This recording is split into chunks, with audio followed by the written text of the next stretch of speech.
Hello, I am Cheryl Kaplinger and I'm the chair of the North Liberty Fun Run and Walk. And I'm here at the registration location for the event, the gazebo at Liberty Center. Da, da, da, da! The event is held on Sunday, September 18th, and you check in here first thing in the morning. And like last year, we not only have the 5K, but we also have a kids run.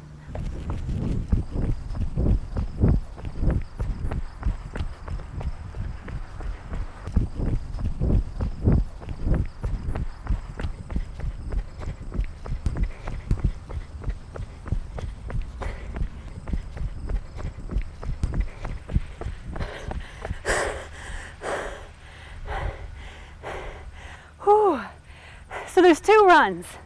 The first one is the kids run. It starts first thing in the morning, followed by the adult run. Now the kids run goes around the water. That's it, just over the bridge and around back to the gazebo. Whew. Ah. Ah. The second run is the adult run, the 5K. But you don't have to run it if you don't want. You can also walk. Yeah, why don't we walk?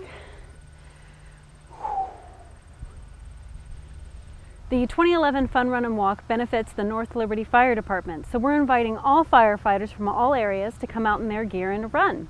So all you have to do is wear your gear that you'd regularly wear to firefight, and you get to race for free. This year, the winner gets a Fast Feet firefighting trophy. It's quite lovely. But if you're not a firefighter, you can always wear your crazy wigs, crazy glasses, and crazy outfits to have fun. There's also a competition for the most fun outfit. So get out those crazy socks, those crazy wigs, crazy glasses and gloves, and get ready to race. The event is Sunday, September 18th. If you register by September 9th, then you can get a shirt. So register. You can register at area banks and also at the community center. And you can go to iowacityarea.com and register online. Come out to the North Liberty Fun Run and Walk and have fun with us. Come on. It'll be fun.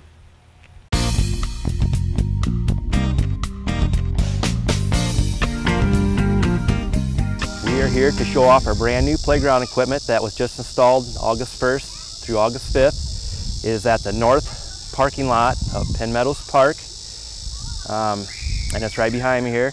Anyway, the process was a little more difficult than a normal playground because of the height. If you can see, the height is approximately 40 feet tall, and what we're told, it is the only one in Iowa to date for a structure this tall. So we're kind of thrilled about that. That was part of the Parks Board decision when they went with this piece of equipment, that it was unique, and we just wanted to have something different for the area. We decided to install this playground here at Penn Meadows Park because we have one playground equipment, and it's over on the west side of the park, and it is getting very old, and it's pretty much through its service life, and eventually we're going to be taking that piece of equipment out. So that's why we decided to budget money and put this playground equipment here at Penn Meadows Park.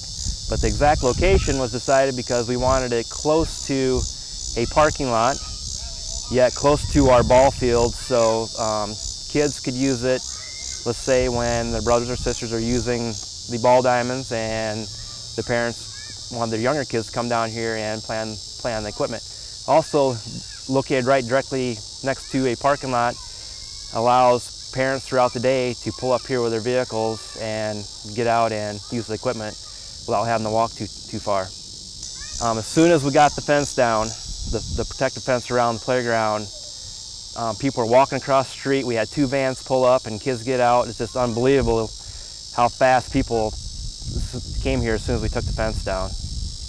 I guess a couple of the major features on this is the 3 stories. It's 3 stories tall. It has a platform on the top where you can it's like a lookout tower.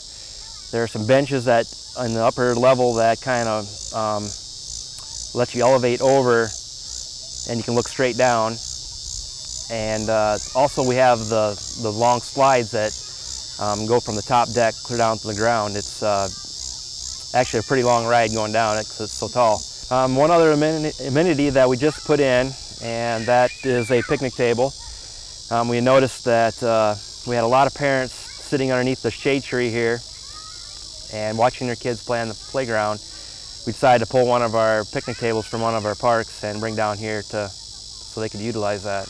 One other thing, I've had parents at first when we were talking about this structure wondered, well, it's so high, is it going to be a little dangerous for the kids? Well, once they get into the structure, they can barely even get their hand out of it. It is so buttoned up tight that once you go up it, you either got to go down a slide or come back down the stairs to get back down. So once you're in it, you're not going to fall out. After we got done installing the playground equipment and before we opened it, we had to kind of do a final walkthrough inspection. So we spent a good portion of time going through. I had 5 guys going through it, checking every bolt, every screw to make sure that they were all tight within specs. Sometimes bolts can be tightened up too far where you got to loosen them up and make sure you don't have too many threads exposed for things to get hung on, like sweater strings, things like that. Our city park staff, I figured this out, and we approximately have 700 man hours in this. We had 3 days that we worked 14 hours straight to get the bulk of the structure up, and then we had a couple 10-hour days after that to get this thing to completion. It takes a lot of planning and a lot of time to get these structures up. This particular structure, since it was so tall, we had to bring in a couple really high lifts so we could get to the very top of the structure to tighten bolts and put on features. We, the Parks Department and the State of North Liberty, we're very proud of this structure. For one, it is very unique to the area. Like I stated earlier, it's the only one currently in Iowa. It was, like I said, it was very difficult to install, but once we got going on it, it kind of came together. I was a little worried at first that maybe we shouldn't have chose this piece of equipment because of the not being so easy to install. But once we got it up and once you start seeing the kids on it and they're just having a blast on it, it's all worthwhile.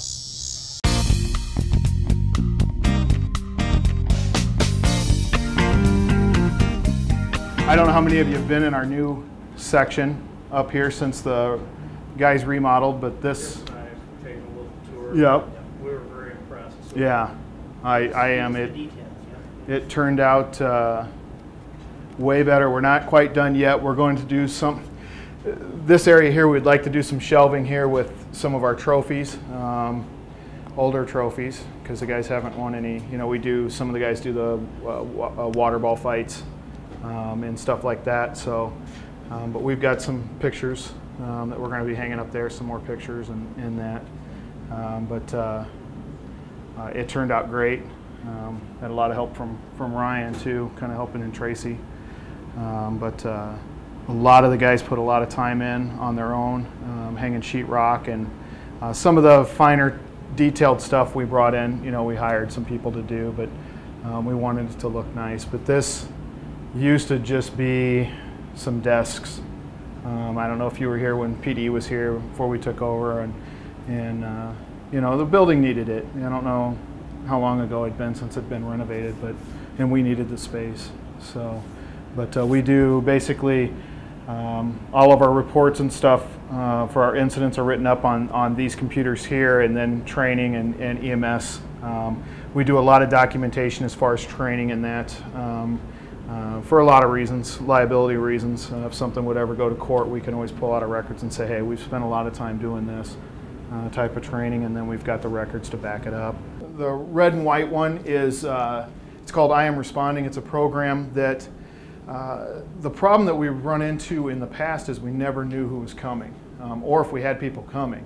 This way, I don't have my phone on me right now, but if we get a call, the firefighter will pull out his phone, speed dial, and it automatically picks up. It'll click and say, like we had a call earlier today, Chris Kohani, Richard Newkirk, and Joe Waller are on their way. So as an officer or another firefighter here, if there's two of us here, I can look at that and say, all right, there's guys coming. I don't need to get on the phone and call mutual aid or something like that, or I can get the truck out, get it going because there's guys coming. This is kind of just a meeting room that we have here, a little conference meeting room, which is, I don't know if you all remember the chief's office before, but there was 3 of us in that office, and it was probably less than half the size of this. room just by itself, so it's nice. All of our lights too, you just seen that kick off, but all the lights are, most of the lights are set up on a timer, motion sensor timer, so we save electricity. We're a green fire. Try to be. So, and we house the city's server, and I'm not a computer guy. All I know is there's like a bunch of computer stuff in there for the city. So, and you're all familiar with the room on the other side of that door. And that's Assistant Chief Harden's office there. And that's where all the plan reviews and.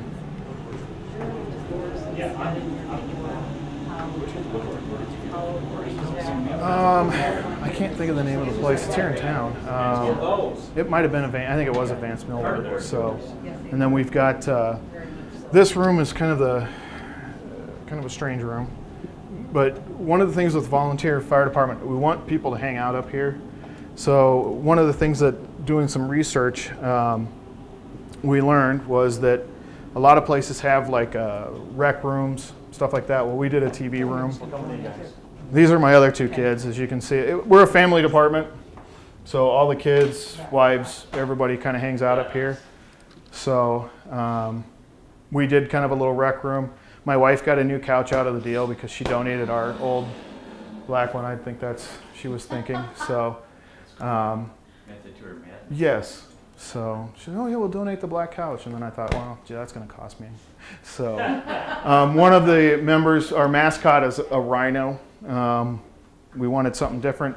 One of our members' brothers came into town specifically. He painted that for us. It was on a wall. They cut it out and transferred it into here and mounted it into the wall there. So, you know, so we're trying to save some of the old stuff that was here. I mean, it's all good stuff. So.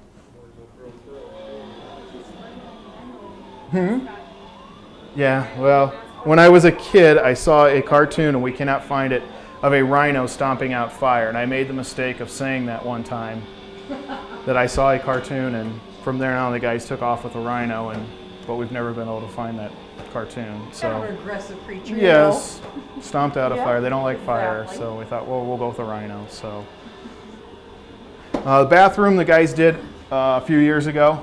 They remodeled this one, and then a couple years ago, the girls redid their girl bathroom, the women's bathroom here a while back. So, You don't discriminate in labor. no, they said they're doing it. Yeah, and they did an excellent job too. I mean, you can tell it has a lady's touch. So, but this is our meeting room, training room. So we've got our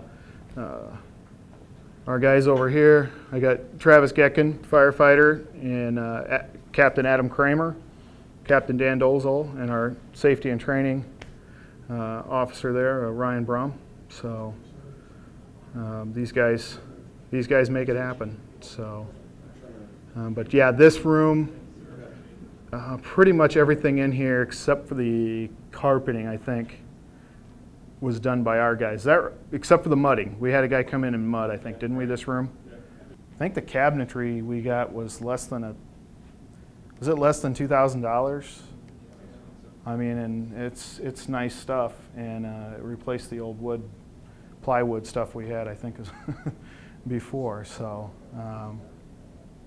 the appliances, I don't know if any of you are familiar with Josh Covert.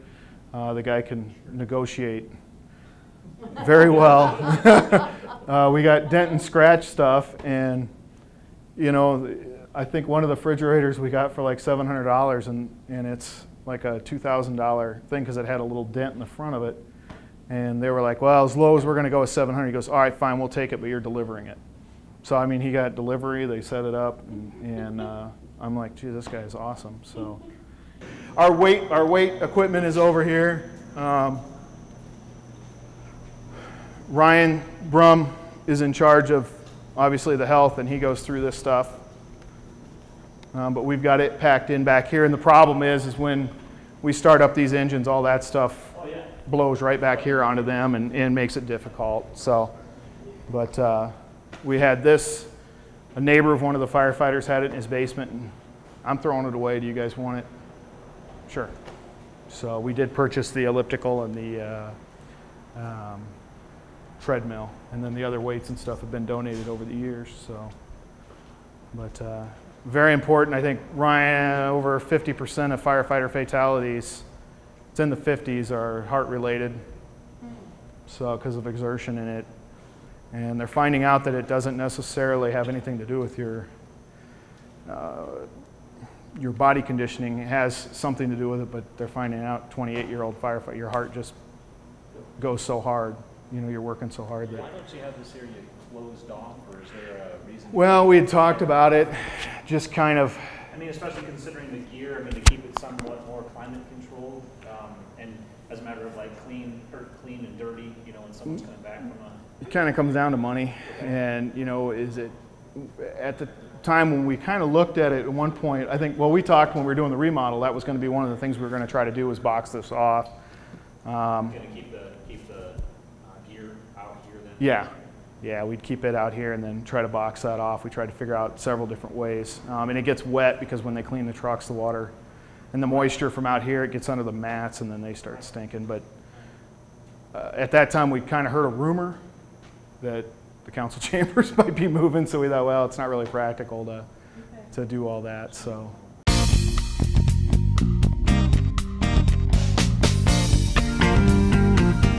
It's been an extremely busy summer this year. We've had, I'm sure everyone's noticed, all the public improvement projects going on this year, and it seems as though each of those public improvement projects had water main issues. Penn Street, we had a 12-inch water main replaced all the way from 965 out past Cameron Way. That's all been completed and charged and back in service. Jones Boulevard, we had some water main issues down there. The water main had to be moved and rerouted. Gulfview Drive Extension is the last one on the list, and that water main is pretty much all in and is in service. I think they've got one fire hydrant left to put in, and once that's completed, our part of those projects is all finished and we'll be out of them. So that's kept us pretty busy the first part of this summer. We've had a lot of changes here with the labs. Our on-call rotation had to change a little bit, and we're in the process of rewriting some of our sampling plans. Our back tees, just to give you an example, we used to do 9 back tee samples out in the system, and because of the population increase, we're now up to 15 a month. And a lot of people might have realized that they have received a CCR report, the Consumer Confidence Report for the Water Department. They received it in the mail this year, and that was directly because of the population. The EPA and DNR have set a limit, and once you go over 10,000 in population, they want you to go ahead and hand deliver those or mail them out to every individual that's hooked to your water system. We'll be out, you know, during the warmer months, we'll be out painting fire hydrants, and you might see us out in your yards. We're trying to update all of our curb box location information, and we're also working on the meter change out program. I know there's been a lot of questions about that, and basically what we're doing is there's a lot of older meters, high use meters that have been in, you know, maybe 10 to 15 years, and the meters wear out. That's basically why we're changing those. There is a lot of cost involved, so we're shooting for about 200 a year. And out of those 200, if the meters are located inside the residency, so we'll come out, the actual meter change out will take, if everything's accessible, the valves work, and we can get right in there and do it, the meter change out itself will take about 15 minutes. And that's to pull the old meter out, put the new one in, hook the wires up, test it, make sure it reads. But they're also going to be collecting a little bit of data when they're in there. And basically with our curb box location stuff, we're going to be looking at what type of pipe material is coming in, you know, to the dwelling, what size it is, what type of valves, and basically that information will be put on a sheet.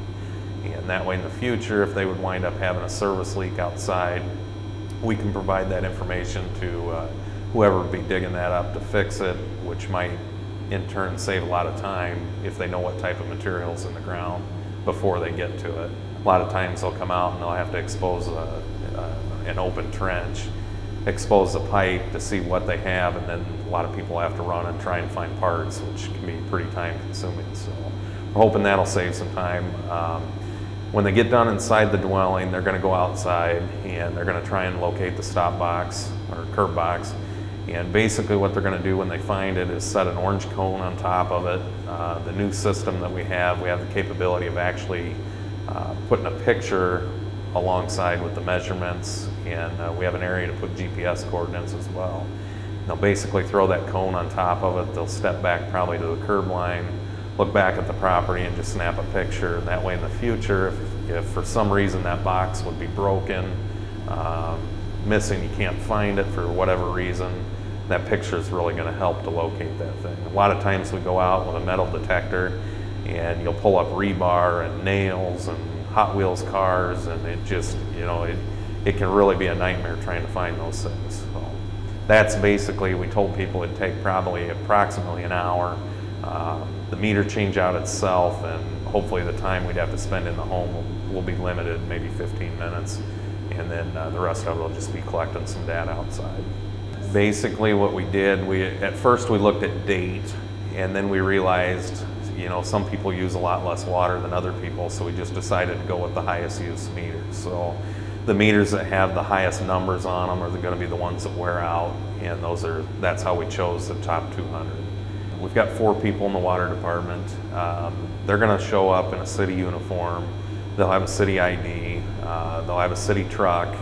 And basically, you know, if we knock on your door and you don't feel comfortable allowing us in there right then, we have no problem leaving some information. You can contact City Hall, set up an appointment. If you'd like someone else to be in the dwelling, it's not something we have to do right then and there when we're there. So if you'd like to feel more comfortable setting up an appointment, that's fine.